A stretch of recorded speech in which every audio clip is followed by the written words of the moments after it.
The voice of Husker Nation is on the air. This is Hail Varsity Radio. Insight, opinion, expertise, along with the biggest names talking Nebraska sports.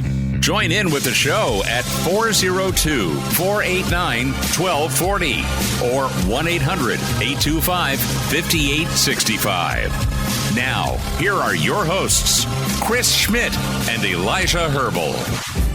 Rich Heavy on a Monday. It's Hail Varsity. We are all back from Columbus. Hopefully got the good, the bad, the ugly out from almost a historic win for Nebraska. We'll dive back into a little bit of Nebraska, Ohio State. Want your thoughts as well, do so in the stream.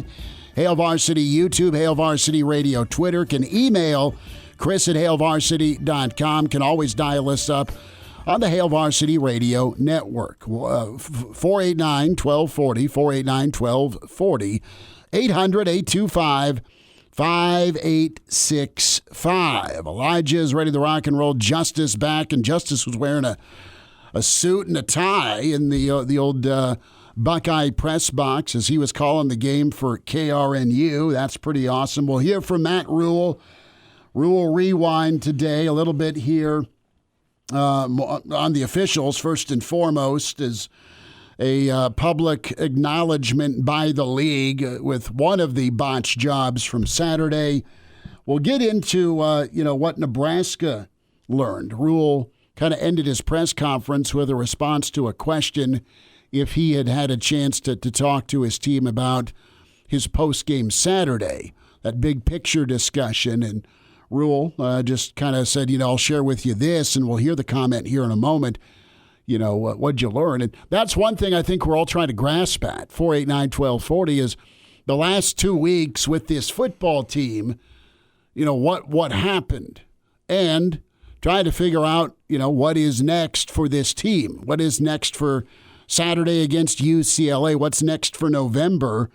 As guys, I think, and I'm not moral victory guy, but I do look at how Saturday went down, and I think Nebraska can feel good about the way they got ready, right? And that was a little bit of reinforcement against a team that we all think has playoff talent. I don't know if they have playoff coaching in Ohio State, and can they apply that thing forward? So the last 2 weeks is something that is going to bother Nebraska fans on one hand with the embarrassment, on the other hand with a tight loss, another tight loss that would have been a real steal for this football team.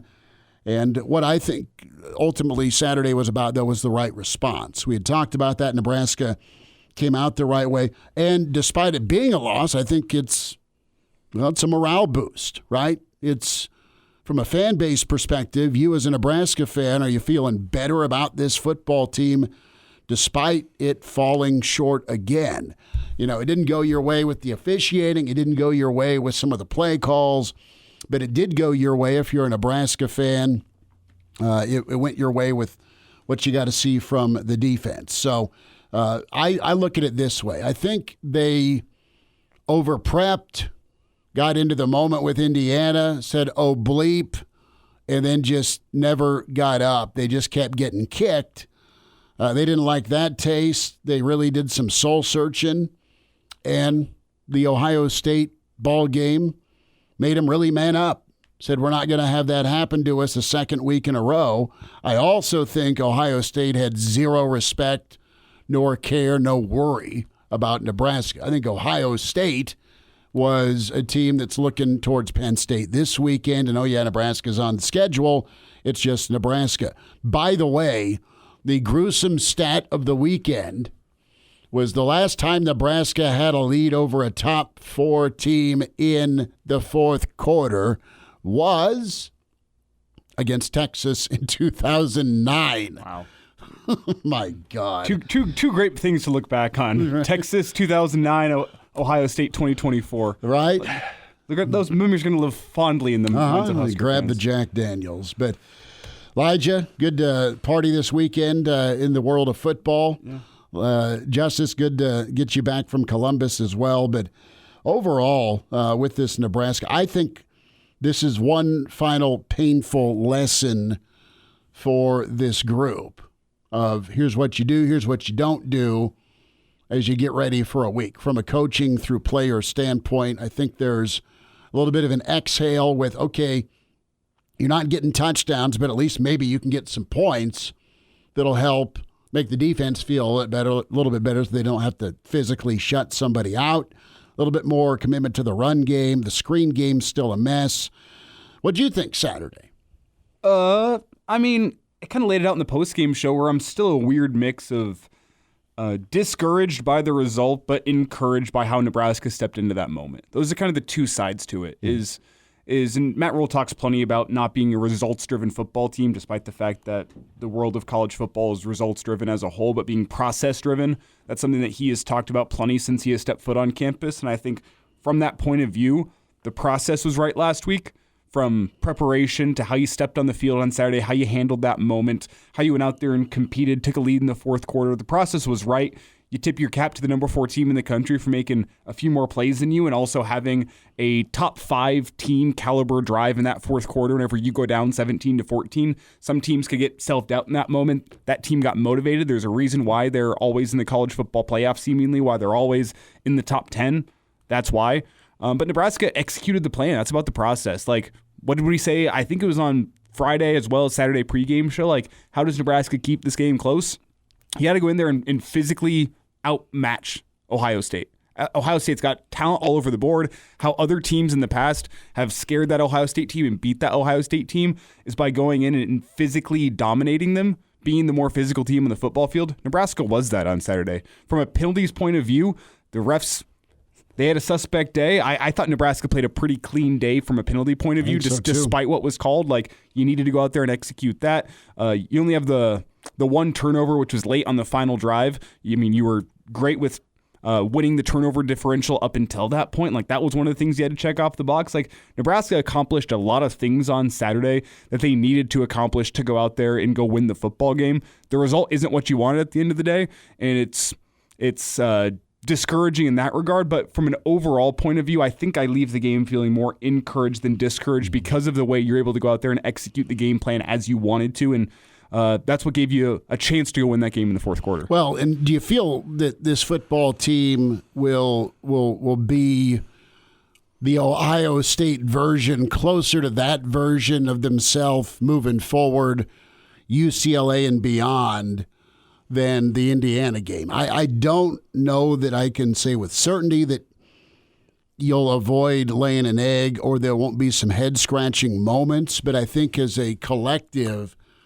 I think it was one last performance that, all right, what are you going to be moving forward? What level of consistency, what level of play can you put out there on Saturday? And I thought Nebraska did a good job of getting ready and going out in there and fighting to the bitter end. You wanted to see the fight from this football team.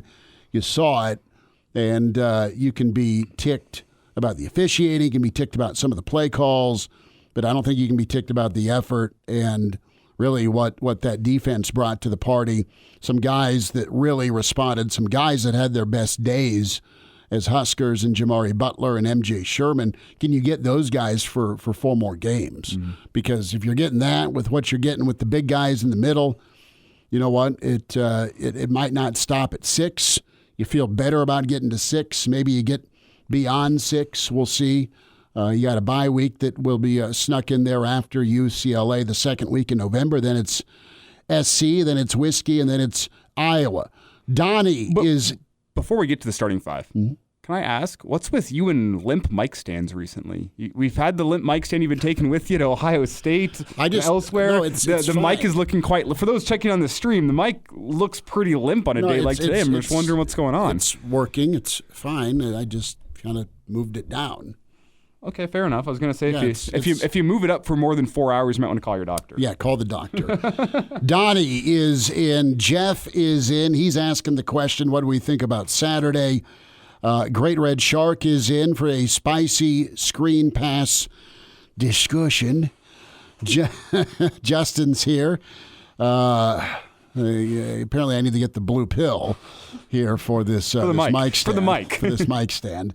Mr. Snitley is in. Jeff Snitley, part of the Boulder Peace Treaty. Roger is here. Good to have Roger in. And Roger calls us the Rolls Royce of all podcasts. Brian's here. Rolls Royce that had a salvage title. You replaced the engine with the engine of a Ford Focus. More car talk here. Brian is in. Which team's the hardest to scheme for? Exit stage right. Black Hills Brennan here says the Big Ten backs into Nebraska's car and leaves a note. Backed into your car. Sorry.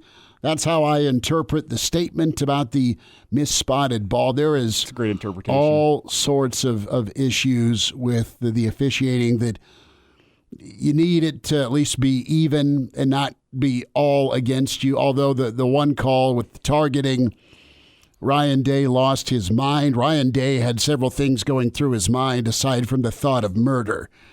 One, am I going to lose to Nebraska at home? These people hate me already with a 61-9 record.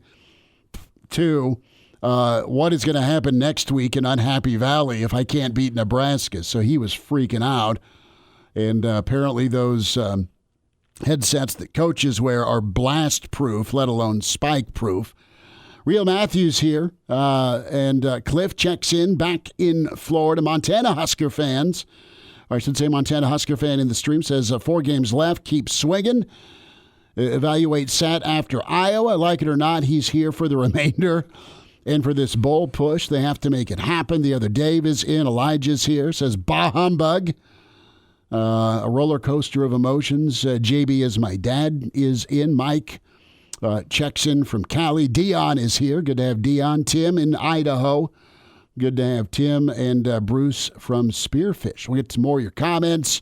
Anonymous says at least NU kicked butt in November, or always kicks butt in November outside of that 1-10 record the last 3 years. Cutter is back. I sure hope that Satterfield doesn't forget that the screen pass at home next week. Don't know what we do without that play call every other play. We'll get there. Let's hear from Matt Rule, though, when it comes to, what did you learn this week when he's talking about his team. Cut 17. We'll dive into the officiating here before this hour is done. McBride on the way. Uncle Charlie will join us at 5. Jay Moore checks in.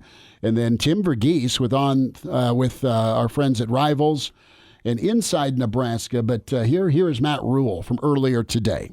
Yeah. I mean, I have a really, I think, close relationship with most of the guys. And most of my conversations with them are kind of like one-on-one. And I didn't really bring that up. More like, my question, I will share this with you. My question to all the guys has been, well, what did you learn this past week? And I think a lot of them learned that, hey, we belong. We can play with anybody when we do X, Y, and Z. And then my second question is like, well, then what happened 2 weeks ago? And I think the one thing we're learning is, and it's what I know. A lot of things I take. I know I've said this all. Don't play the logos. Indiana's an elite team, and Ohio State. When we knew it was Ohio State, we had a chance to play them, right? So don't play the logo, and just go play the guys. And I know while guys know that, sometimes they have to go through this to gain the confidence to recognize that, like, hey, I played really well against Ohio State. I'm a good player. I should carry that forward. So I don't know about you guys. You guys have kids. I don't know if you tell your kids. I don't know how often they listen to you. My son's a freshman. I don't know how often he listens to me. Sometimes young people have to do it themselves before they decide, okay, this is true. And so we're in that stage, and we didn't panic after Indiana. We're not going to panic now. We're going to try to go beat UCLA this week, 1-0. Good perspective. And you just got to have it happen in some instances, fellas, before you – oh, yeah, Dad knows what he's talking about. You got to learn the hard way sometimes, and Indiana might have been learning the hard way. You just like to learn that lesson in a victory, right? Sure. There's been instances, but there's been lessons along the way, right, where we go back and look at Indiana. We look at Illinois. We look at Northern Iowa. You look at the Ohio State game. I mean, each thing's its own living beast, that game, but it's so hard in the world of college football to get the same 18 to 22-year-olds to show up. Well, the ones that do are in the playoff. It's really hard to do. Top coaches will tell you that. That's essentially what we learned whenever we talked with Barry Switzer a couple weeks ago ahead of OU Texas, where he's talking about games are won and lost mentally. Like, you have to have the dudes to go out and do it, but beyond that, it's about having the guys mentally ready to go every single week. And I think that's part of the reason why this team this season has felt like 2 steps forward, 1 step back for most of the season. And that's a hell of a lot better than 1 step forward and 2 steps back, but it's still not that upward progress that you'd like to see in a consistent fashion. That's been kind of the story this year. Can we squeeze in cut 13 real quick? Let's try and do it on the screen game. Do we have time? All right, let's hear it. Matt Rule on the screen game assessment. I'll be very humble when I say this. I completely understand why people are frustrated, right? Completely, Same time, what I would say is you go block that front without throwing a couple screens and tell me, okay, I mean, they're dominant, absolutely dominant. There's some kids that feel really bad on our team because they see the heat that, Sat's taking or I'm taking or whoever, and they know that they had a missed assignment. If they'd have blocked the man-to-man defender, the ball would have gone for about 50. So that being said, you have some things built in, like, hey, we're running this play. If they bring 0 blitz, throwing a screen. That's what kind of most people do, and they threw the screen, and we just didn't make the block or whatever. So. And now, back to Hail Varsity Radio. Thanks for spending time on a Monday. It's Hail Varsity YouTube, Hail Varsity Radio, Twitter. Tim Verghese with us. Inside Nebraska Rivals.com at Tim Verghese on Twitter. Tim, how we doing? Thanks for a few minutes, bud. Yeah, of course. Always good to see you all. So, your assessment here, man. Can you put your finger on the last 2 weeks in Nebraska football? Yeah. I think Indiana, best way to put it, Indiana came out hot, played a great game. Nebraska came up flat, didn't play their best game, but was also completely outmatched. And then this week, they came to play. I thought there were times Ohio State, I think lacked a little bit, but I will say this, and I think Rule alluded to it as well in his press conference today. I think Indiana is the better team than Ohio State right now, just in terms of playing as a unit. And that left tackle situation for Ohio State is real. And you wonder, I mean, I have a weird amount of Twitter people I know that are Ohio State fans or Ohio State media. They've been talking about how poor offensive line recruiting has been for years now. And they don't have depth, especially at the tackle position. And you're seeing that pop up now where, they had a good development in Simmons kind of breaking out into this, future first-round pick type tackle, but they've got nothing behind it. And so it was a real issue. It popped up again and prevented them from doing a lot of things they may have wanted to do offensively on Saturday. But I think overall, as far as Nebraska, I think the lesson to be learned is Nebraska's not far off. I think these games are closer than people think, and the gap in this conference right now between the top, the middle, and the bottom isn't as far off as most people think. Tim, maybe a lesson learned here for us as Husker media is you go back to last year, the sky's falling after Michigan. They turn around, great performance against Illinois. The sky's falling after Indiana this year. You turn around, great performance against Ohio State. Do we just need to treat every single week like the sky is falling in order to help Matt Rule kind of get his message across? Is that our job? Yeah, I mean, I think an interesting trend, in all seriousness, I think an interesting trend is after poor performances, specifically the defense bounces back. I kind of had faith going into the game, the defense was, but I didn't expect. I mean, the way they did it was that was the lowest season total for Ohio State points wise and yards wise. It was. I mean, they barely scratched 280. They were held to 21 points. Their yards per carry was garbage. They may have a mess on the offensive line. That isn't Nebraska's problem. I mean, they recruit routinely 3 to 5 star, more 4 and 5 star offensive linemen. The dude that filled in to start at left tackle had been there for 4 years. Get the dude ready, for the love of God. And he wasn't ready. He couldn't handle Jamari. And I think a lot of it, though, was when Nebraska's on, they are super formidable. It's just, is the light on or is the light switch off? And, Nebraska was on with a bit of an edge, no pun intended, on Saturday. what do you think this does moving forward? How portable is this? Do you think you're done seeing inconsistent? You saw a little bit more on offense, Tim. Wasn't great, but there were at least a couple of drives. You got points from your field goal team, which was good. And, you took the lead, for the love of God, for the first time since 2009 against a top 5 team in the fourth quarter. That stat's going to haunt me for years to come. So all of that being said, what do you apply to Saturday and beyond? I mean, do you feel better, man, about how this November may go after Saturday? I don't know about better. I needed to see, I think a lot of the talk last week, and we said it too, was like, hey, the rest of the season is very much on, and the Nebraska's goals are very much on the table going into the game. I had worried going into the game what another like blowout type loss would do for the team's confidence. But to play them the way they did, I think not only maintains the confidence, I think it's actually a boost in confidence just to show like, hey, like, and Rule said it as well, but like I think this team kind of realizes, hey, like we are who we are. Like I think you look at one game now as an anomaly, but the other 7 games they played this year tell this team who they are. And going into this backstretch, you feel better about UCLA. You feel better about the way they match up with Wisconsin, USC, and Iowa as well. Like you feel good about the rest of the schedule. I mean, I'm not guaranteeing that they're going to come out here and win every one of these games. I still think like anywhere between 1-3 and 3-1 is very much on the table over this next stretch.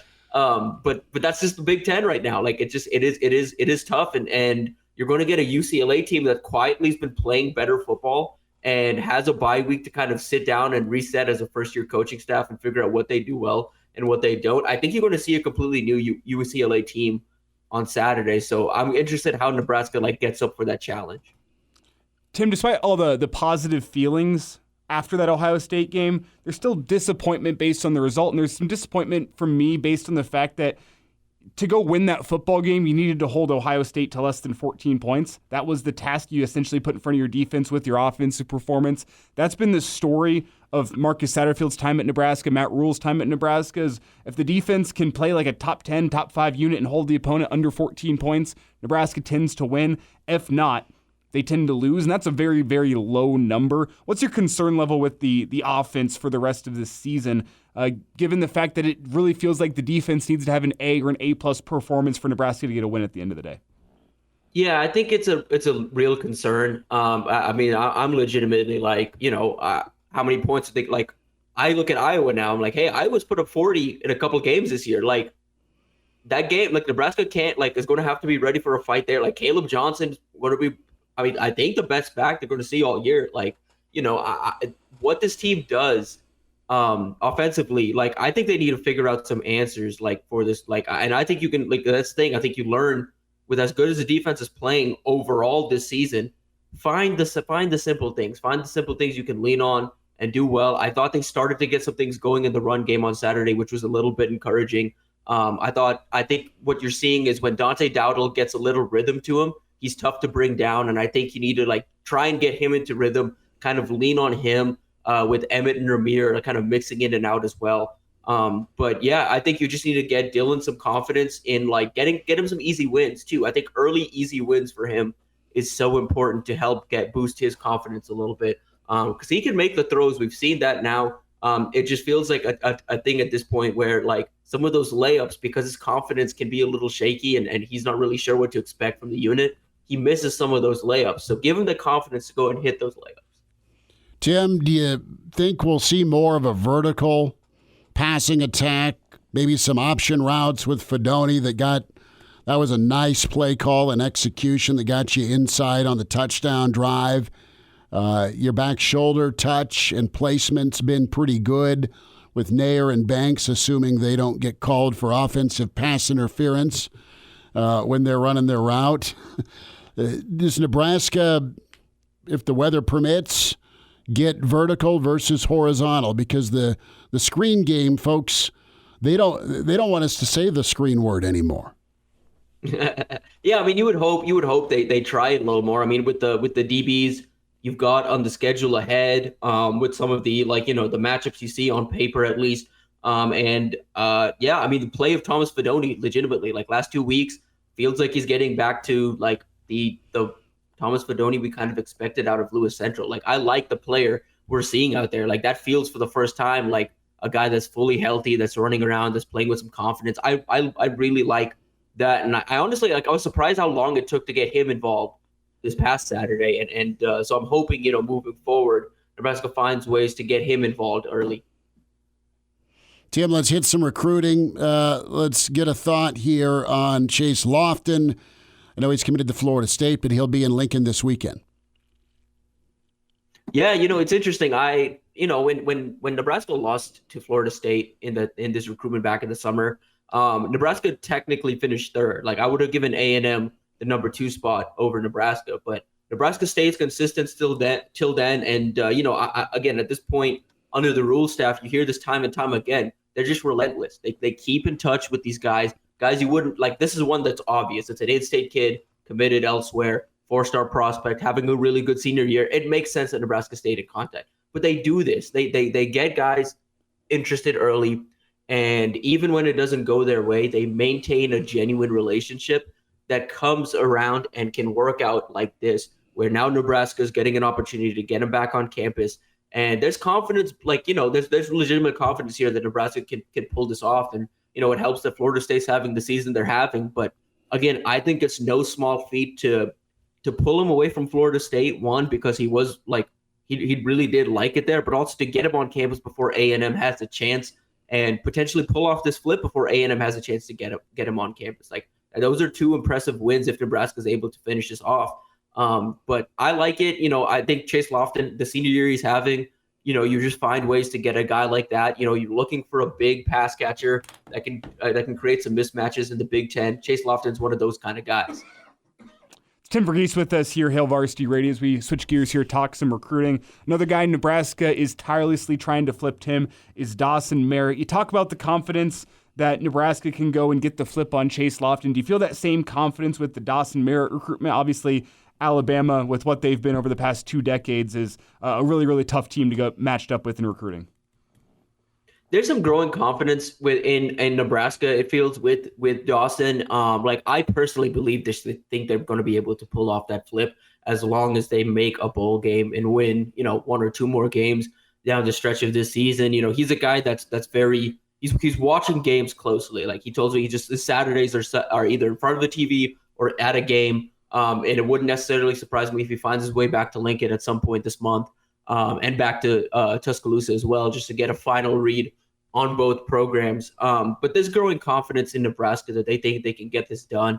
I've said this before, and I think the last key, I think, for Nebraska is getting clarity around that Tony White situation. And right now, whether that's Tony White staying around for a year or having a clear plan of what life after post Tony White would be. Just getting some clarity there, I think, is going to be so big in that recruitment. Tim, we'll get a thought here as we want to hear what you got coming up this week and what can folks find on Rivals and Inside Nebraska. Yeah, we've got an early visit preview tomorrow over at Inside Nebraska on the Recruiting Blitz podcast. We'll have a full visitor list up later this week. We went out to go see 2026 3-star linebacker target Casey Thomas on Friday night. My eval notes are up there. My notes on his recruitment are up there as well. We also bumped into, while I was there, ran into the 6'7", 220-pound junior defensive end that Nebraska's now getting on campus after last weekend.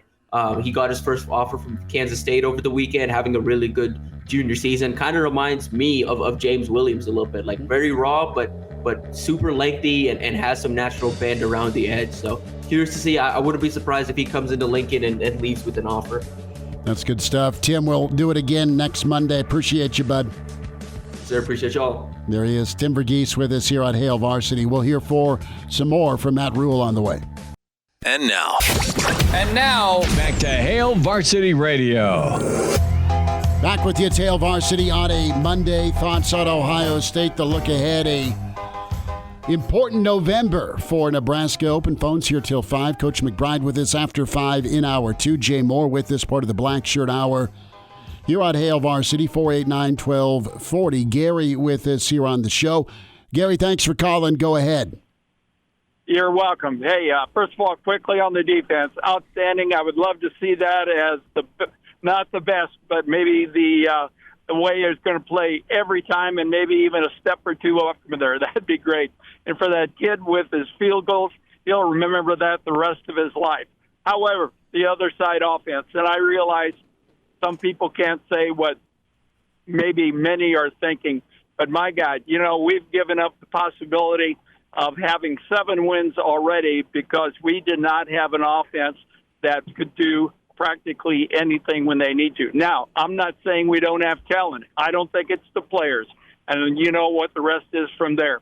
My God, in a big company, you get the CEO talks to their division heads, division to their people on the field. I'm sure we got the same thing going now. We just do not have an offensive scheme that will do anything. And it's been a year and a half. We got to get it fixed. An interesting comment from Nick Saban. He was doing color commentary on a game this weekend, and somebody asked him about how do you motivate all those great players you had. He said, real easy. I set them on their butt. And when they're sitting on their butt, there's a spark that goes from their butt to their brain, and all of a sudden they're a different player.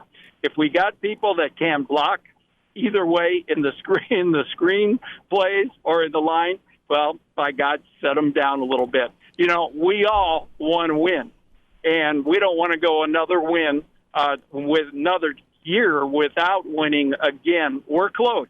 We should be over the hump by now. But unless we do something dramatically different, we either can win them all in November or we can lose them all in November. But you do not win games if you cannot score points, period. And thank you much. Gary, appreciate you. Yeah, it is pulling teeth to get points. We're looking at each other in the press box. Nebraska's knocking on that door to go up 17 to 14 over Ohio State, and you're wondering if they're going to get in.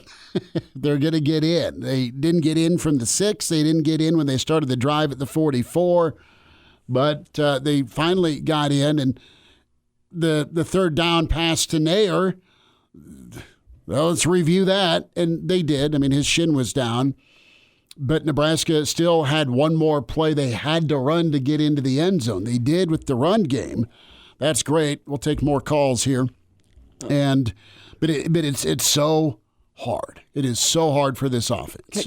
I'll give a little bit of credit where credit is due, because was the offense performance good enough on Saturday? No, clearly not, considering you lost the football game. Here's the thing. It's been so bad that Saturday looked better. It was progress, because there were things that have been ailing this Husker offense all year long that did get better. Perimeter blocking was not one of them. There was a couple of plays where you saw it. There was the Fedoni crossing route in the fourth quarter that set up the touchdown where you had really, really good downfield blocking from Ja'Cory Barney. They looked great on that drive. You had good downfield blocking whenever Dylan Raiola broke free for, 40 yards, just scampered down the field. Thank God he's using his legs. Downfield blocking. You didn't have it on any of the screenplays, and it just wasn't good enough. But I did see progress. Like whenever Ohio State brought pressure and went man coverage on the outside, Nebraska was able to either get open or Dylan Raiola was able to break contain pretty well and get moving downfield, use his legs as a weapon. So that's a sign of progress. Like there are things that did get better. The running game in the second half, I think, looked a little bit better than it had in weeks past. Like you're able to outrush Ohio State, 100-plus rushing yards. Like it's not Matt Rule's final form of what he wants this offense to be, but it's better than it has been in recent weeks. Like there were little signs of progress with that offense. That being said, still not good enough, still not where you need it to be, because if you need to win a football game with 17 points of offense, you're not going to win many football games. It's as simple as that. Justice, who's with us? We have Paul and Lincoln. Paul, what's up? 2 questions. First, we got 2 road games left. Do we win either of them? And if so, which one do you think we got the best shot at? I think they match up best with Iowa, but Iowa went to the bullpen with the quarterback. That offense is better than past Iowa offenses, which is not a large statement, but it is a better offense, and they've got a good run game. Oh, yeah. You're going to need points against USC. I think the defense could hold USC under what they've been doing. They've been averaging about 31 points, but what's the offense give you? Paul, I'm anxious to see this offense continue to break out of their shell Saturday. Give me some more of that. Go back to work on it during the bye week, and then have an even greater offense with a run game with maybe a little more quarterback mobility, and keep finding ways to get your wide receivers to get open. Not short screen throws, but just get open downfield, and we'll see. The offense is it felt a little better, and it was still a hard watch in some instances. And where's the slant play? I mean, people used to just torture us with slant. Every New Year's Day against Florida State, yes, there was a slant route for 47 yards. And next question for you. The very, very, very bad spot. Why didn't Rule throw the challenge flag? Under 2 minutes. You're not allowed to do it under 2 minutes. Yeah, it's the replay booth has got to buzz that one down, and you have big questions. We haven't even gotten really to the statement yet from the Big Ten today, which was horrible. Where we're going here. It's the job of the replay booth there to buzz down and say, hey, that was wrong. We need to take a look at it. Why they didn't do that, I don't know. That's what I'd like to hear from a statement from the Big Ten. Why didn't the replay booth buzz down? I thought I saw somewhere that someone was saying that the replay booth maybe their system was down. I'm serious with that question. Of course it is. If it's going to help out Ohio State. All circuits are busy now. Okay. Paul, appreciate it. Let's hear from Matt Rule. There's 3 different cuts here on the officiating. Well, that statement though, we're kind of up against. I guess we can get it. Let's get cut 9. We'll go back to the statement. Cut 9 here. Rule. This is the third part of the official response dissertation from Rule today, and it kind of got into the offensive pass interference and finished up with judgment calls. There was a really controversial OPI in the Ohio State-Oregon game, right? And they called offensive pass interference. And so what ends up happening is over the next couple of weeks, the officials, there's all these points of emphasis and all this stuff, and they're talking about OPI, and they're talking about OPI, and then all of a sudden we show up and we get 2 OPIs, on the last drive of the half and on the last drive of the game. Now, you guys have watched this. I don't know how many OPIs we've had this year, offensive pass interference. But these points of emphasis, that kind of hit you each week, something happens and we change the kickoff return mechanics. Like, as a coach, I can't change what an 18-year-old does or a 22-year-old does on 3 days' notice. We went through camp. We go through all the officiating training. Officials come to practice. We're told to do things a certain way. And then as the season goes on, as things happen, the officials have to adjust. Well, we have to adjust. And all of a sudden you get into a game like this and all this stuff happens. So I appreciate the transparency. I do want to make sure everyone understands the way where I stand, though. I advocate for the officials. I think we should let them call the game, and it shouldn't be all this. It shouldn't change as much as it does based upon this and that. We should just let them call the games and live with the result, right? Like we live with the player's result. So I appreciate that. Some tough things went against us. We've had replay go against us. We've had my penalties go against us. I don't want any more apologies on Sunday. Like, it can't happen against UCLA. No more apologies. Well put. Matt Rule handled that perfectly, beautifully. And the easy thing is to go piñata on the league office and the officials, but he was super civil and cordial. We'll wind down hour 1. It's Hail Varsity on a Monday, 489-1240. And now, back to Hail Varsity Radio. All right, we'll talk to Uncle Charlie, Mr. Blackshirt, in about 10 minutes. Get his take on what he thought of Nebraska, Ohio State, what he thought of the ref show, what he thinks of the screen game. Jay Moore also with us. A statement from the Big Ten admitting fault, admitting a misstep. Paraphrase, Emmett got the first down. Nebraska shouldn't have been hosed 30 seconds. Our bad. How about the yard or half a yard they were off in the Dowdell Walter Payton tribute? Nebraska made the play call on 4th down, made that play call on 4th down, thinking they were closer to the goal line. Offensive pass interference is a joke. They only called pass interference when it was a flat-out assault on Nebraska. It's not why Nebraska lost. Nebraska had about 2 drives that whole game, and they got in their own way at times on offense. Still, they're still not consistent enough. Defense played out of their mind. But then to not flag Ryan Day is inexcusable. The targeting call, I thought it was targeting because there was a shot to the face. Mm-hmm. Okay, there was forcible contact to the head or neck area. Yes, that happened. It was not helmet to helmet, but it was forearm to face mask. That doesn't matter in college football anymore, the helmet to helmet. If you have a defenseless receiver, forcible contact to the head or neck area of any kind is targeting. And listen, I don't like that rule, but it is the rule. offensive pass interference that Nebraska got whistled for to start that drive. Bad. I mean, think about it. Think about you get 22 yards. You're off and running. You got some momentum. You got some rhythm. So there should have been more bullet points on that statement than the end of the first half. And the statement itself sucked. What's it accomplishing? My official response to that statement, it's 3 words. I can't say one of them. It starts with no and ends with Sherlock. I think you know what I mean. That's right. Keep digging. Wow, they missed that call. Everyone in the country can tell you they missed that call. How many hundreds of thousands of views did that play have on social media? You don't need to make a statement and say, oh, we got this one wrong. We know. Why did you get it wrong?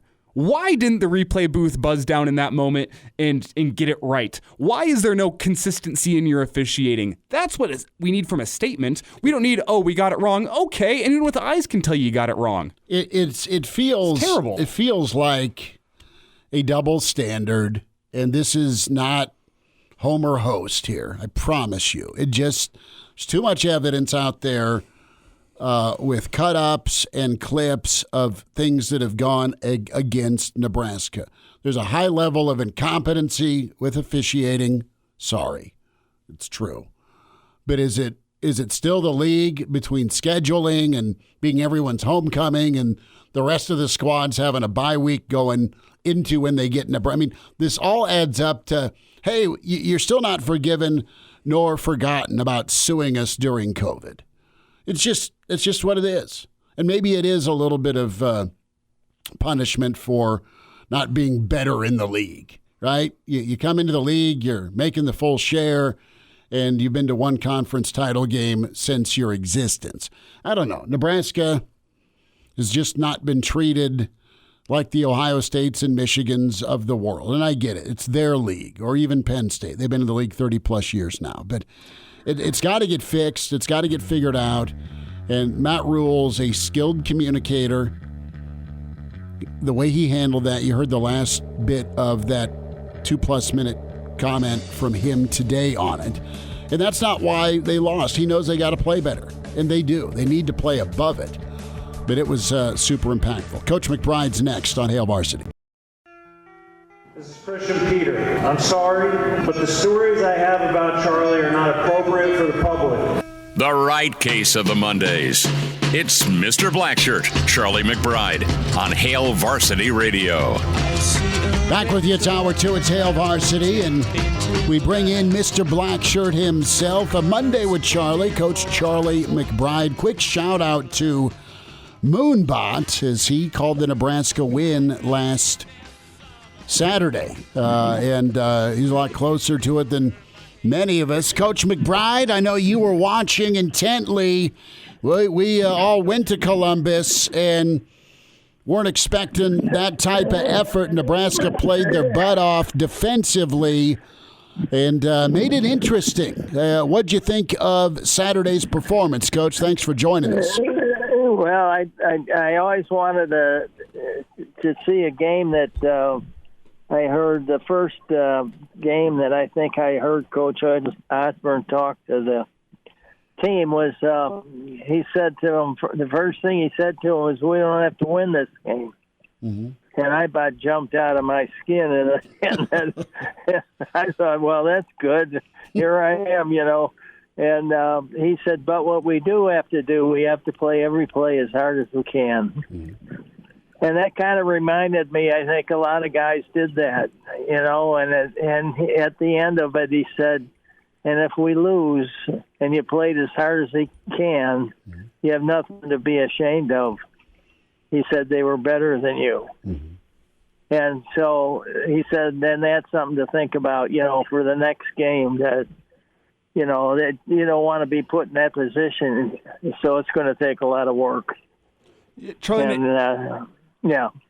Charlie, I go back to what you told us last week, because on a Monday, whenever Husker Nation felt like the sky was falling, you were a bit of a voice of reason. People were asking, man, is Charlie going to be angry with this one? And you really weren't. You were a voice of reason. You kind of laid out the things that you just said now a week later, and a lot of things you said came to fruition. I guess How difficult is it from a coaching point of view or from a team point of view to stay committed to the process, stay committed even whenever the results aren't coming? Because the result didn't come against Indiana. The process looked better this past week, but the result still wasn't there. How difficult is it to stay locked in on that process? Because that's kind of what you preached last week.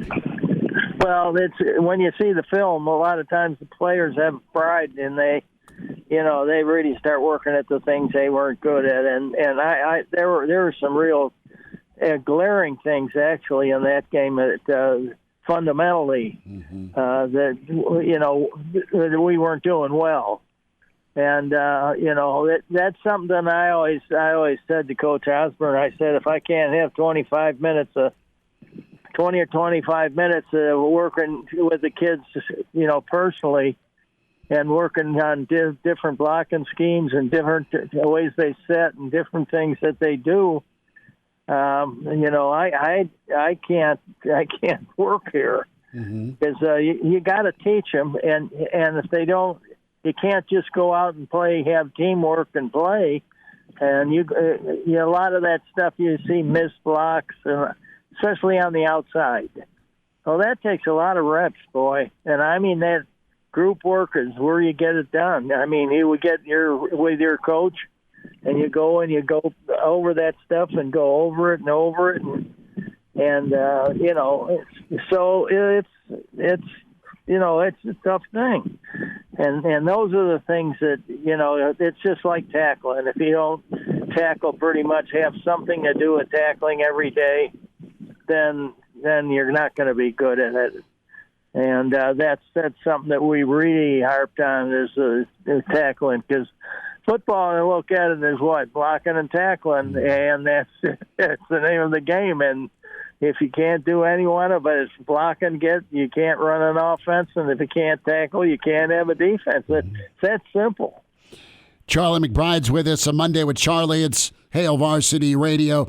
Coach, you mentioned the perimeter blocking, and that's been a tough spot, to put it nicely, this season. Nebraska keeps going back to that well. What's your take on it? I know that they're trying to work on it. I know that there's a method to the madness. I know why they're calling it, and it's a good play call if it can get executed. So how long do you keep riding that horse? Well, if you're a hard-nosed coach, you probably just keep working on it. Yeah. After a while, you kind of give up, or you find something that's going to make it simpler for them. Sure. Some other scheme and maybe some other set or something. But there's only 3 games or 4 games left, and that you're getting kind of late. You got to get to work, and that's the thing that gets me a little bit, because I had one of my grandsons say, hey, Grandpa, this is just like it's always been. They lose in the last part of the game, and he was, he didn't know much about football. He's not a football player, but he watches every game. He plays a big fan, and he's right. If you don't work at stuff and keep working at it, sometimes you just keep losing it, and you're good enough to win, but you can't get it done. And most of the time, it's fundamentals. I mean, you go back and write down the things we do. We take film of every yard play that was over 10, I think 12 yards was the real number. Anything over Y12, I don't know. But a film of all the plays over 12 yards. And find out what the heck. And you know what it comes down to? Poor tackling. Yeah. Because every time. I mean, we do it every year. I've been doing it every year of my life almost. And it comes down to the same thing. It comes to poor tackling. Why is this play no good on offense if we miss one block? Yeah. One guy. And so that's where you're finding right now. That's where you're finding the Indiana team so good. Those kids really believe in the process, and they probably worked all summer on it. and we don't have any rules in the Big Ten, so you can do anything you want. That's where I want to go next. What do you think of the Big Ten officiating? They released a statement earlier today acknowledging they screwed up the spot. It was just not a good day for the Zebras or for Nebraska or even for Ryan Day on Saturday. I mean, this is the reason I could commit suicide. I mean, when you see these guys, and then you get a coach that gets yelled at. We got a couple of coaches in the last game, and ours being one, yelling, and they give them a penalty. They're the guys that ought to have the penalties. I mean, but you got to go with what you got, and that's the more teams you have, the less great officials you're going to have. The officials are hard to get, and it takes a lot of work. And they start and pretty much most of them in high school, and then small college, and then some of them go into big college, and some of them go into pro ball. And sometimes they get some guys that aren't ready yet. They give them jobs because they were just short. And that's the problem, I think, because you see so many meetings. I never seen many meetings in my life with officials, and so there is some question, and that's the answer is, can't we depend on that person to make a call, and that's it? I can understand looking at the replay and play and looking at the film. And to see if it was a touchdown or not a touchdown. I can then go for that. But sometimes, sometimes pass interference is a joke. There isn't any rule. There's a rule for one game, and then there's a rule for the next. And the thing you don't ever want to hear when you're a coach is let's let them play. Let's let them play. What the hell's the matter with the rule you have? You got a book. Some guy wrote a book on rules and everything, and then you're telling them, "Oh, let's let them play. Let's let them hold," and and that's what they're talking about.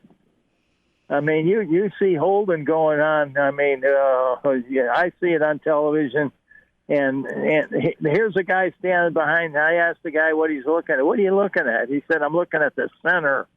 I said, "You're looking at the center? That's all?" And I mean, just that answer was enough for me, And I think my answer to that, if I ever got in a contest with those officials, they come over and I just simply ask them, "There's 4 of you here, right?" And then they're like, "Yeah, there's 4 of us here. What kind of beer do you drink?" And that's what I talk to them about, because you're not going to get them; they're going to get you, and so you can leave it alone. And I had my share yelling at people, but that doesn't do any good. It's a question with talking to officials, Charlie, of the carrot or the stick, right?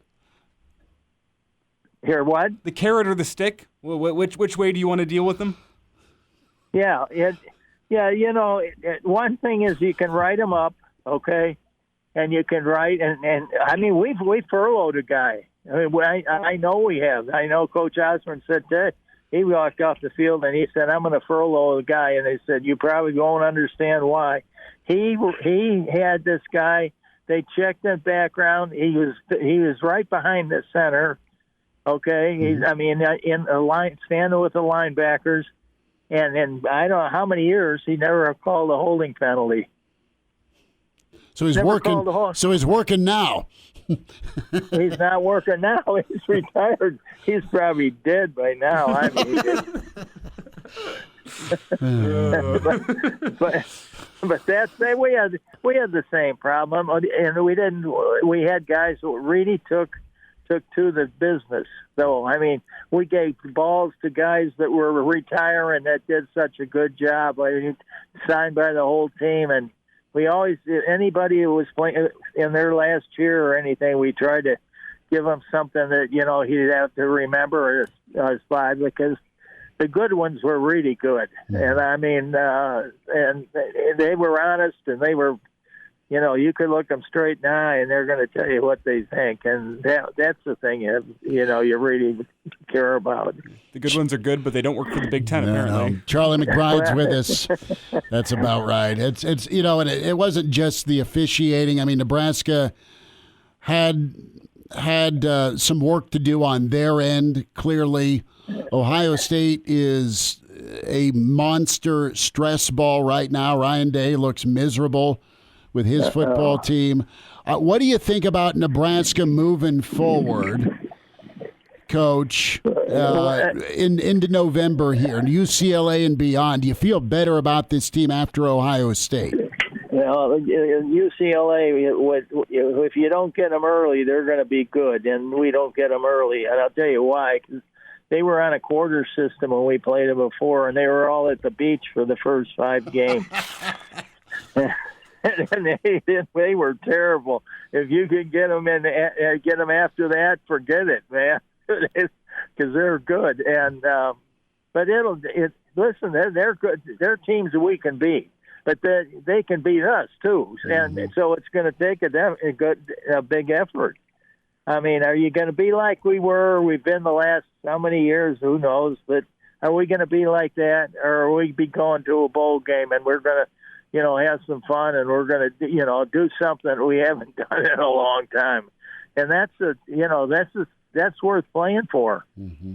And it really is. And there's some kids that came back because they wanted to do that, and so the younger guys owe them something. Yeah.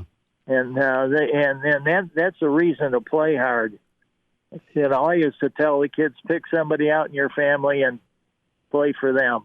And you get your little sister or your brother or whoever it is and play for them and play every play. Mention their names and focus. And then let them go get them, And so it's simple little dumb things, but it works. Mm-hmm. Some kids really take to that, and then they call them on the phone and tell them they played the game for them, and that means something to them too. That's pretty good. Coach, enjoy this weekend of college football. Enjoy Nebraska, UCLA. And we're excited to see if we can talk to you next week and Nebraska is bowl eligible. That'd be a fun conversation. Oh, that'd be great. That'll be great. Because if they do win that, they'll be having some fun. And then we'll win the next 2. Then that'll even be more fun. We'll end up maybe Florida for Christmas. That'd be all right. I'll take Detroit at this point in time. They might end up down here at the Fiesta Bowl. They can come on down here with me. All right. We'll come visit Uncle Charlie in Arizona. Yeah, right. That'd be good. Coach, we appreciate you. Thank you much for the time today. Okay, guys. Thanks for having me. I'll talk to you next week. All right. Bye now. Thanks, Coach. There he is, Mr. Blackshirt himself, Charlie McBride, a Monday with Charlie. Great insight there. And Game Dog says, Uncle Charlie, #legend. We're so lucky, man. Blessed to have Coach with us every Monday at 5:05. The Blackshirt Hour, not done yet. Jay Moore, you see Jay on Big Red Wrap-Up on Nebraska Public Media Tuesdays, and we'll get Jaybird's take on things. And, Coach had some good comments. You want to keep repping it, keep practicing. That said, there's a point of demarcation where maybe you don't go back to something if it's not working. Rule wasn't wrong, though. We heard it earlier in the show with against that Ohio State front, as PO'd as they were about their pass rush or lack thereof against Oregon. They were going to come after Dillon, so you need the screen game, but you got to be able to make it work. Jay Moore is on the way. It's a Monday. It's Hail Varsity, hailvarsity.com. All-State, 2-year starter, and rush in for the Big Red and NFL vet. Is Dudeness or Duder or, El Duderino if you're not into the whole brevity thing. It's Blackshirt Jay Moore with Hail Varsity Radio. Moore with us, Blackshirt Husker NFLer Jay Moore at JMoore44 on Twitter, and you can find him Big Red Wrap-Up Tuesday nights, Nebraska Public Media. Jay, you're wearing your black shirt. Is it just Monday, or is that a tribute to the fellas from Saturday? Technically it's Navy. I need my eyes checked. I'm colorblind. No, I tell you what, they definitely deserve some credit. They played their tails off. Obviously, much improved from the previous week's performance, and I think it was obviously so close to getting the job done. And I think you'd ask 99.9% of Nebraska fans if you told them they'd have the lead at some point in the fourth quarter, would you have taken that? Mm-hmm. And I think everybody would have said, hell yeah. But still, it just leaves you almost, the frustration and disappointment because they should have won that football game.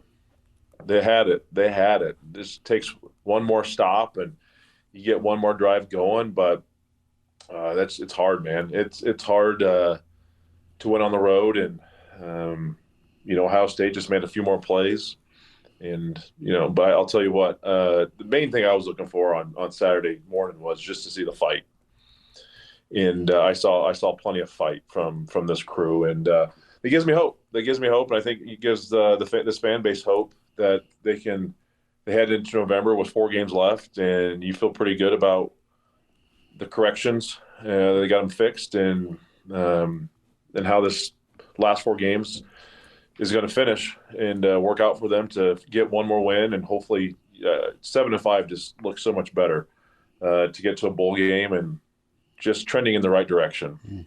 It's Jay Moore with us here, Hail Varsity Radio. The Blackshirt Hour continues as we continue our discussion of Nebraska, Ohio State. And Jay, one of the things Matt Rule has preached plenty since he stepped foot on campus was the process, being a process-driven football team. And I don't mean to get too philosophical here, but from a player's point of view, whenever you check off so many things on the process in a game like last week where you brought the fight, you were the more physical football team. As you said, you had that lead in the fourth quarter. All of those kind of showing the process was right last week. That being said, the result still isn't where you wanted it. And Matt Rule said they're not a results-driven football team. That's not how they want to handle their rebuild. It's about the process. But from a player's point of view, how difficult is it to separate those two things? Because players, they want to win football games. That's why they're at Nebraska. Is it difficult to separate the fact that you did a lot of things right last week? The process is close to where Matt Rule wants it to be, but the result still isn't there?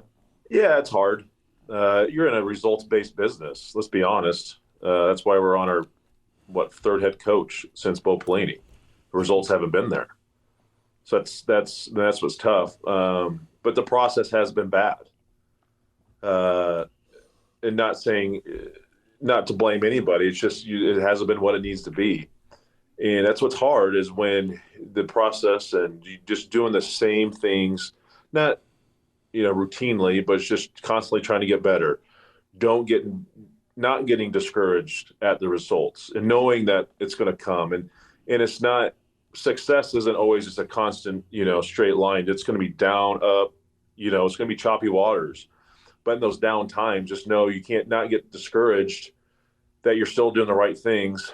And improvement can come in many different forms and many different variations and how it looks. And I think, unfortunately, sometimes it takes a butt whooping like it did a couple weeks ago just to get mentalities and just kind of get checked back in to that process and see how your process is going. Were you lacking in your process? And even though you didn't see a win come in Columbus, you saw a team compete.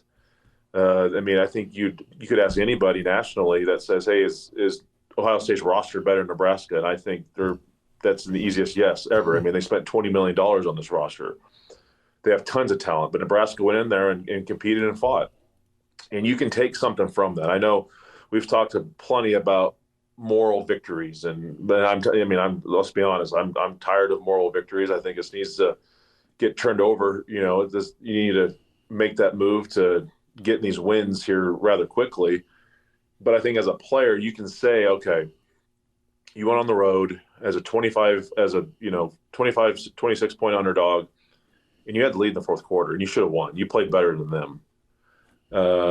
So there's some results that you can take from that and know that, okay, whatever I did, I think realistically what it comes down to is you compare what you did the week leading up to Indiana, then you compare it to what the week, how you prepared the week leading up to Ohio State.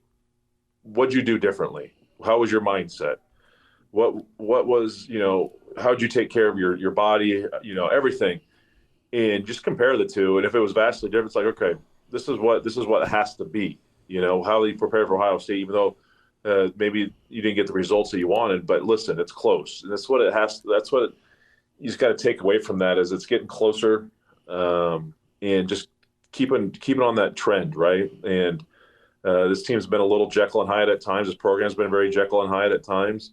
It's just about being consistent, and that's all about the process. And I mean, we could get into the details of all this stuff and get all philosophical, but listen, they fought, they battled, you had a chance. Now it's figuring out what you did well in that process and take it over and keep building on that next week to get ready for UCLA and the 3 games after that. Jay, let's get your take on the last 2 weeks. What do you think from afar happened? Why Indiana 1 week? Why Ohio State this week? Is it as simple as respecting the logos, something that Rule maybe hinted at in his presser today? Maybe that's part of it. I think Indiana's a really good football team. Yeah, they are. I think we've seen that. I mean, I tell you what, Indiana still has Penn State and Ohio State yet to play this year, and it's going to be interesting to see where this all shakes out. I think part of this, I think when you had a bye week, this was part of what I was concerned with. I think this team and this staff, you give a staff too much time, they can tend to overcomplicate things. Okay. I think Tony White hinted at he overcomplicated things for this defense against Indiana. Now, obviously, their offense is high-powered. Their RPO is really hard to stop. But they just seem a step slower. They seem to overthink it. And sometimes your best stuff is just – your best defense is just keeping it as basic as possible. Just say, hey, we're going to line up. We know what we're doing. We're just going to try to win every one-on-one you can, be more physical at the point of attack, and go make some plays. And that was how it was on Saturday. They were the hammer and not the nail for most of the game, and they looked prepared. They looked like they weren't thinking out there as much. I know Ohio State got them on a couple plays, but that's going to happen. I mean, there's NFL talent all over that roster, especially at the wide receiver position. But I think everything just looks simplified, and you just said, hey, let's go out there, let's battle. We're going to fight, and let's be the most physical team. We don't need to be the smartest team by any means. You don't have to have the most complicated game plan by any means, but let's know what we're doing. Let's define what we're doing, and let's go out and execute. And I think that's just the kind of the main 2 differences I saw from Indiana week to this week. Is just I think everyone's roles were very much more defined and simplified. And you're able to just go out and play that much more physical and that much faster, and just gives your team a better chance just to have more success against obviously a team with a bunch of elite talent. Jay, with the Jekyll and Hyde nature of this defense that we've seen at times this year, you look at Illinois, you look at Indiana, you even look at a game like Northern Iowa where I know the result was good, but the defensive performance didn't quite look there. You just really out-talented that Northern Iowa team. I mean, there's been times this season where the defense has been so far from what we expected coming into the season and what we even see on occasional Saturdays. Ohio State's a great example. Colorado's a great example. The defense has at times been a little bit Jekyll and Hyde.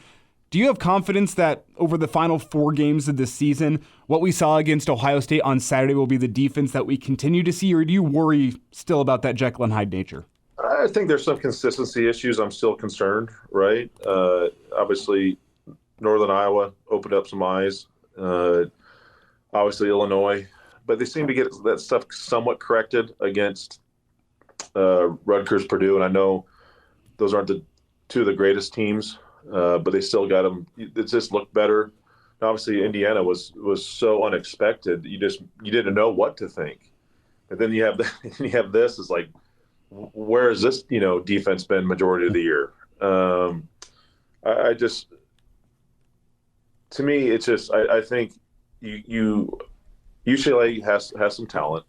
They have some issues as well. They struggle on the football, but I think defensively, the staff in general. I mean, and you got to know that these last 4 games, it's all about the defense. Let's be honest. This team plays well when the defense plays well. This offense is not, and we haven't seen it yet. And you just know that it's hard for them to go out and get you 35 plus points in a game. They're scored some points against Illinois, but here in the last, these last month, it's been kind of a stagnant offense. So this defense has to go out and do their thing, and keep the point totals low and get some turnovers and keep this momentum going. Because I don't have a ton of confidence in that offense right now just to create and score a bunch. It's just you got to take it upon yourself to say, hey, going forward, we're going to try to hold everyone less than 17 points. That's our goal, to give this offense a chance to win some football games and find a couple more wins. But hopefully they can take what they did well against Ohio State, bottle that up, and just like I said, stack days. Keep stacking, keep getting better. Almost not technically forget what you did against Indiana, but learn from those mistakes you made, from the staff to the players, and just get better each week, man. And just somehow, each week is obviously different, but just continue to stack those days, get better, and take care of business on Saturday against UCLA. Few more minutes. Jay Moore with us, Hail Varsity Radio, Blackshirt Husker NFLer at Jay Moore 44, and watch him Tuesdays, Big Red Wrap-Up in Nebraska Public Media. Jay, so a couple of things we got to tackle here this segment, the officiating and the screen game. Don't run out your office. We'll make it as painless as possible, but we'll start with the screen game. And Rule's answer to it was the right answer. It just came down to execution and maybe some stubbornness to continue to call screen passes with expecting a different result. You just needed one to pop. 10 completions for 28 yards, and that's a miracle to me that it's positive with all the minus ones or no gains that seemed to happen, especially that final drive where back-to-back dump-offs lost you yards and cost you movement. So should it be an endangered species, much like the dreaded swing pass from the previous administration? What's your take on some of the play calling against Ohio State? Yeah, I get it. I mean, I heard Rule talk. It's like, hey, to slow down that front, you got to throw some screens. I understand. I understand that. And there's ways to do it. And they've had some successful screen game. I think to that screen pass Ramir had against Rutgers, that was very, very well ran. The perimeter passing's tough when your wide receivers struggled as much to block on the edge. I think Barney had a good one. I think that was towards Nayar's side, but a couple of those going to Banks, it's been an issue. And whether it's him not winning at the point of attack, or if he does, it's usually there's a holding or a block in the back involved. I understand that's part of your offense, but it's also when's it come a point where the stubbornness is just you're swimming upriver, right? It's when's enough. And they got away from it a little bit. And you had some success in the third quarter, but you pointed it out. I mean, right when they needed to get that important drive to get the lead back, you go back to it, and there's nothing there. So obviously, that's frustration. And listen, I think part of it is understanding you're in your eighth going. This is the eighth game of the year. You know what your players can and can't do at this point of the season. I think not having Ramir probably didn't help in the screen game. You've seen a lot of these screens being ran to him, but perimeter passing hasn't been great. Obviously, I think you'll continue to see them do it, but I think they'll have better success against other teams. I think Ohio State's pretty solid in the secondary position as well, but that's just characteristics of our offense. I know people don't want to hear that, and it's hard. It's just tough because you have to do it because you want to throw some wrinkles and do some other things off of it. But ideally, I think I just look at that last drive, right, where we did it, and just I don't know why you went back to it. I don't know why you felt you needed to go back to it, because you didn't do any of that in the third quarter, really. You had success. So that's the only frustrating thing to me. Sat has to learn from that and hopefully get rid of the stubbornness and commit to some other things and do some different things. And but going forward, just if you can't do it, you can't do it. I mean, that's I'm just going to call a spade a spade. If your guys can't block in the perimeter, then let's try something else. Let's quit banging our head against the wall and expecting different results.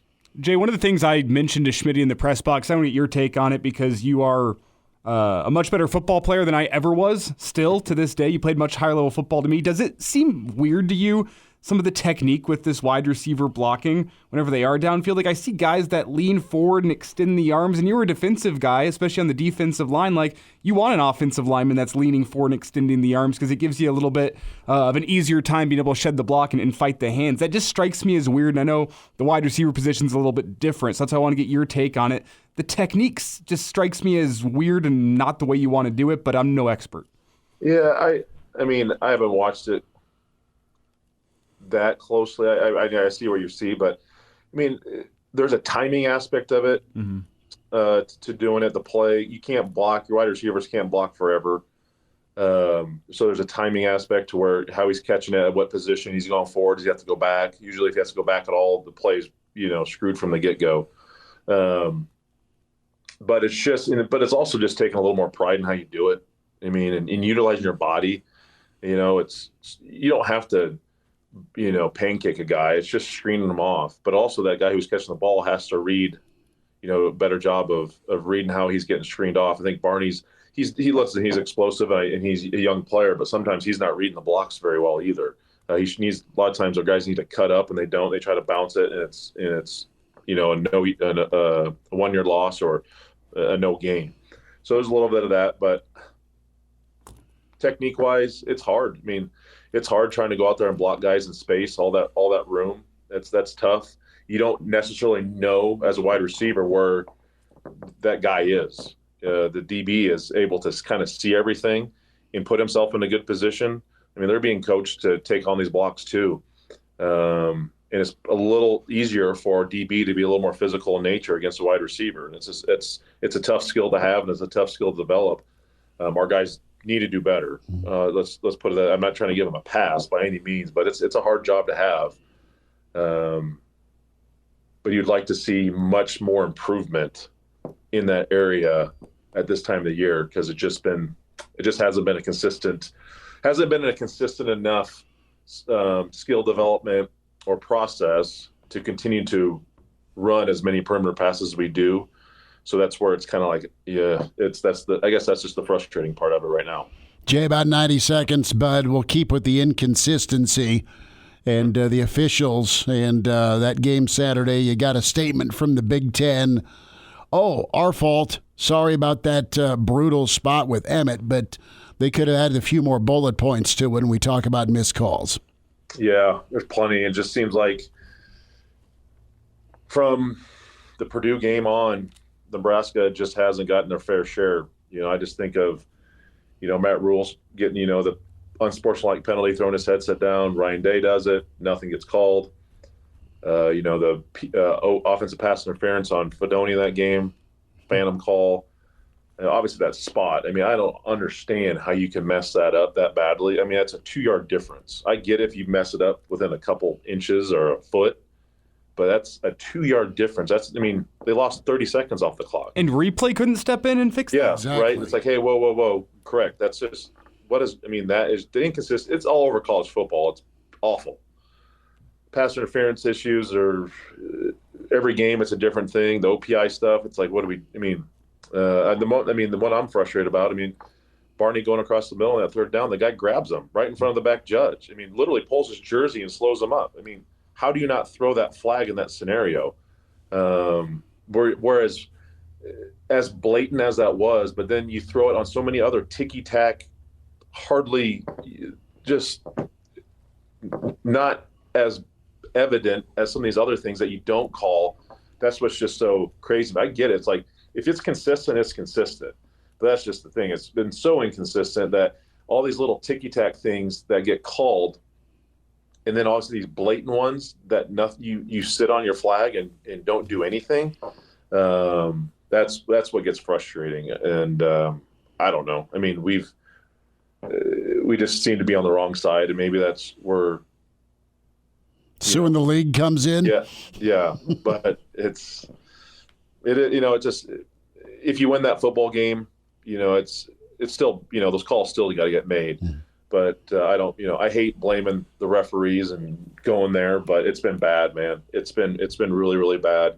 My son's learned a lot of 4-letter words at the house watching these games with this officiating. So not my proudest moments, but it pisses you off because it's costing us ball games, and it just shouldn't have to be that way.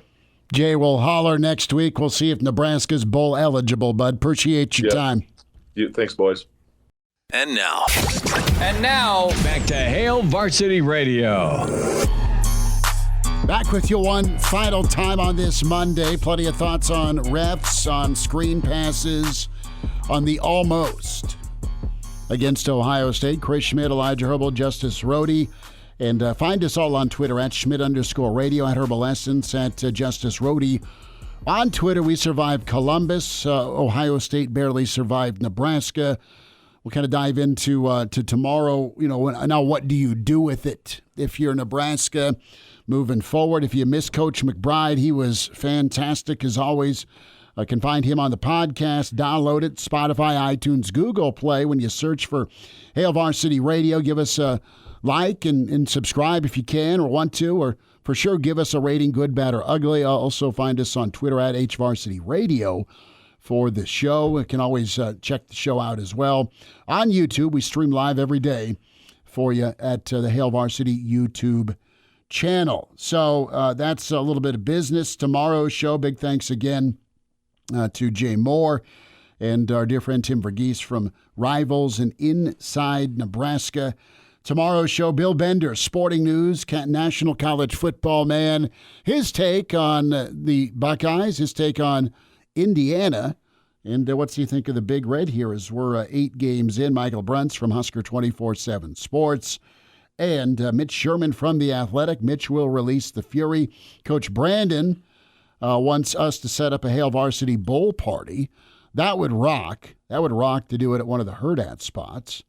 That'd be good. I like the idea. Unless we go. Steven is in. Good to have Steven in. Also, let's not count the chickens before they're hatched with the bowl game. Dude, they can't not go this year. I'm not putting that out there. All right. What's the November record? Are we going to steak and a beer this thing? Don't get me wrong. I firmly believe they're going to make a bowl game. I just don't want to have to say it out loud because I don't want to jinx it, Not at this point in time. Freshman quarterback had a big bounce back, assuming he gets healthy or stays healthy. He keeps moving. He at least moved the right direction, right? And he's not really in that freshman realm anymore with as many games as he's played. Game Dog also is seconding the Hail Varsity Bowl party motion. No togas, fellas. You gotta show up dressed up and ready to potty. Tiger Shark says a Hail Varsity party would be like letting the San Quentin prisoners out of prison. I didn't say that. Tiger Shark said it. Folks will be flying in or driving in or just showing up from wherever. Over under how many listeners get arrested? No. I'm froze, apparently. It's been a glorious day here at the old studios with equipment from the morning till now. I think I've been looking fine. I could be wrong on this. You guys are the ones that have a problem. It's not me. I'm going to go Lieutenant Frank Slade on this one. Hoo-ah. And take a flamethrower to this place. Kidding. I think you're back. Look at that. It's good. Wonderful. Tomorrow's show. Check us out. As always, we'll get rolling at 4 here on Hail Varsity. And get some perspective. Defense talks tomorrow. Sat talks tomorrow. Dylan talks tomorrow. So that is on the agenda today. Catch the full show or the segments you want to hear. HailVarsity.com. Radio, Spotify, iTunes, Google Play. Appreciate you all on the stream. Appreciate you all calling and hearing us along the Hail Varsity Radio Network. Coach Brandon's nailing it. Let's get to the Music City Bowl and party on down in Nashville. That'd be good. Talk tomorrow at 4. Thanks for tuning in to Hail Varsity.